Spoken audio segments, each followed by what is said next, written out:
Hello friends, আজকে আমি চলে এসেছি বাচ্চাদের খুব পছন্দের একটা কিউট কেক ডেকোরেশন নিয়ে। আমি বানাচ্ছি 4 বছরের বাচ্চা ছেলের জন্য।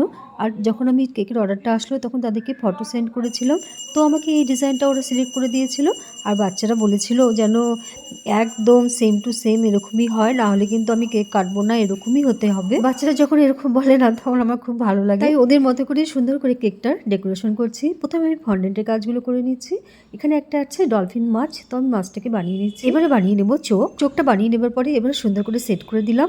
এবার বানাতে হবে মুখ, তো মুখটাও আমি সুন্দর করে এবার বানিয়ে নেবো। এরকম ডিজাইনটা আমার আগে বানানো হয়নি, আর বানানোর খুব ইচ্ছা ছিল। এরকম একটা কেকের উপরে বড় মাছ থাকবে আর কিছু পশু পাখি থাকবে। মাছটা সুন্দর করে বানিয়ে নেবার পরে এবার আমি বানাবো লায়নের ফেস। তো আমি অরেঞ্জ কালারের ফন্ডেন্ট নিয়েছি আর এইভাবে ফেসটাকে বানিয়ে নিয়েছি। এবারে বানাতে হবে লায়নের চোখটা তো আমি সুন্দর করে বানিয়ে নিলাম। এবারে বানাতে হবে ওর মুখ। ফন্ডেন্ট দিয়ে আরো ছোট ছোট অনেক জিনিস বানিয়েছি, সবকিছু তো এখানে দেখানো সম্ভব না। এবার আমি বানাবো কেকটা ছিল 1 পাউন্ডের, আর কেকের কালারটা ছিল ব্লু।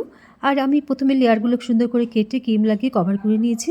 এবার ব্লু ক্রিম দিয়ে পুরো কেকটাকে সুন্দর করে কভার করে নেব, আর সুন্দর করে একটা ফিনিশিং দেওয়া তো আমার কমপ্লিট। এবার আমি সুন্দর করে কিছু গাছ বানিয়ে নেব। পুরো কেকটা সাইড দিয়ে এইভাবে গাছগুলো থাকবে, গাছগুলো পুরো কেকটাতে এইভাবে বানিয়ে নেবার পরে এবার আমি নিয়ে নিয়েছি হোয়াইট সুগার বল, আর এই সুগার বল দিয়ে পুরো কেকটাকে এইভাবে ডেকোরেশন করে নিলাম। এবার তো সুন্দর করে নামটা লিখতে হবে, তাই না? তো আমি সুন্দর করে ফন্ডেন্ট দিয়ে এইভাবে নামগুলো লিখে নিয়েছি আর সুন্দর করে বসিয়ে দিলাম বোর্ডের মধ্যে। এবার কেকটাকে আরো সুন্দর করতে যে ফন্ডেন্টের কাজগুলো করেছিলাম সেই ফন্ডেন্টের কাজগুলো এবার সুন্দর করে বসিয়ে নিয়েছি। কিছু স্টার বানিয়েছি আর কিছু ফুল বানিয়েছি, সেগুলো এইভাবে কেকের মধ্যে সেট করে দিলাম। এবারে সুন্দর করে মাছটাও বসিয়ে দিলাম। কিন্তু এখনো সুন্দর লাগছিল না, যেই মাছটা বসিয়ে দিলাম দেখতে কেকটা এত সুন্দর লাগছিল, আমারও মনে হচ্ছিল ঘরে সাজিয়ে রেখে দিই। দেখো আমি নিজেই কেকগুলো বানাই আর নিজেই বলি সুন্দর হয়েছে। আশা করি কেক ডেকোরেশনটা তোমাদেরও ভালো লেগেছে। ভালো লাগে লাইক কমেন্ট শেয়ার করো। Thank you.